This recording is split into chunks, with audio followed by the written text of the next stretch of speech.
Maine Mendoza, pinagbawalan si Alden Richards na makasama si Kathryn Bernardo mag-isa sa Canada. Usap-usapan nga ngayon ang tila pagbabawal umano ni Maine Mendoza na makasama ni Alden Richards si Kathryn Bernardo ng mag-isa ngayon sa Canada. Kung matatandaan nyo, ay nauna talaga si Alden Richards na mag-shooting sa Canada at kasama ang ibang staff ng Hello Love Again.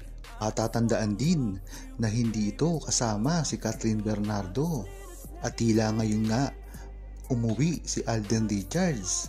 Ngayon naman ay napapabalita na si Kathryn Bernardo ay nasa Canada.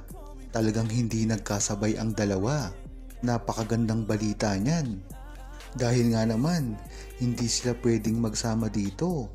Dahil na rin kay Maine Mendoza at halatang halata na binawalan ito. Dahil hindi talaga pwedeng ganito ang mga pangyayari sa kanilang dalawa. Sabi ni Tetet Obispo, totoo yan. Bakit nga naman hindi magsasama Kathryn Bernardo at Alden Richards? Sila ang magka-partner sa movie. Talagang pinagwawalan niya ni Maine Mendoza. Sino ba naman ang kukuhanan ng movie kung hindi magkasama ang magka-partner? Malamang AI ang gagamitin dyan na magkasama sila. Dahil napapabalita na rin ang pagbubuntis ni Kathryn Bernardo. Kaya syempre ay iwas talaga sila dito. Syempre nga naman, alam ni Alden Richards, Maine Mendoza ang galawan na pag magkasama sila ay magkasama rin sila ng tutuluyan at isang hotel. Ganyan na rin kasi ang nangyari dati kay Maine Mendoza at Alden Richards nung nasa Italy sila. Kung matatandaan ng Aldab Nation, talagang magkasama si Maine Mendoza at Alden Richards sa iisang hotel lamang at tila ipinakita pa nila ang mga kanya-kanya nilang kwarto. Kaya ganyan din ang mangyayari at alam ni Alden Richards at Maine Mendoza kung ano ang mangyayari kapag magkasama ang isang babae at isang lalaki sa ibang bansa. Tama nga yan, Tetet Ocampo. Hindi mo man sabihin, pero alam din ni Alden Richards yan. Kaya kung hindi totoo na pinagbawalan ni Maine Mendoza si Alden Richards na makasama si Kathryn Bernardo sa Canada, ay malamang ay naisip na rin yan ni Alden Richards. Dahil kung sa Pilipinas nga ay tinutokso, pinararatangan na sila na mag-asawa, kinasal, at may mga singsing pa na ibinigay si Alden Richards na nasa Pilipinas lang at umattend ng isang birthday. Ngayon pa kaya na nasa Canada silang dalawa lamang. Talagang pag-iisipan talaga ng masama yan. Kaya mabuti na rin na si Alden Richards gagawa ng first move para hindi makasama si Kathryn Bernardo mag-isa sa Canada. Ayon naman kay Toji, talagang matindi ang paninira ngayon kay Maine Mendoza at Alden Richards nitong mga nakaraang linggo nga. Pati si Bossing ay dinadamay nila papunta sa mga ninira nila na ginagawa kay Maine Mendoza at Alden Richards.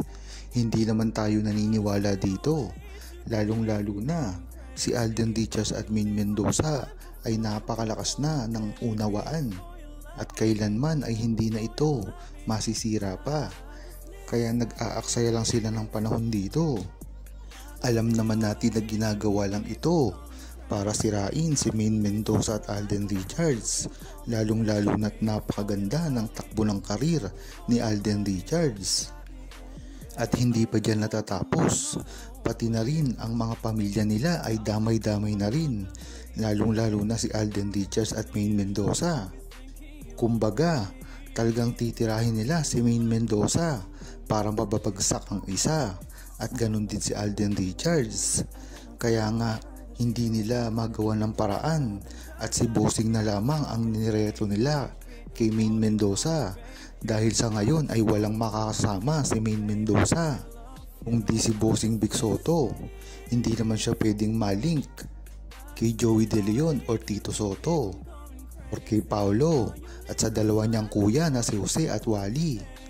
Ngunit naging target nila si Bossing Vic Soto dahil merong history ito na talagang nanliligaw sa mga batang babae. Kaya dyan mo palang malalaman na ang pagkadesperado ng mga naninira kay Maine Mendoza at Alden Richards. At dito nga lang, corner nila si Bossing Vic Soto na alam naman natin na hindi gagawin. Kung talagang ang buong Aldab Nation ang mag-iisip, ay hindi pag-iisipan ito ng masama at mali siya dahil si Bossing pa nga mismo ang nagsabi at nagkumpirma ng ginawang pagpapakasal, pagiging mag-asawa at mga anak. Kaya talagang imposible na gawin ito at talagang kaduda-duda ang ginagawa kay Maine Mendoza at Alden Richards para lamang sirain.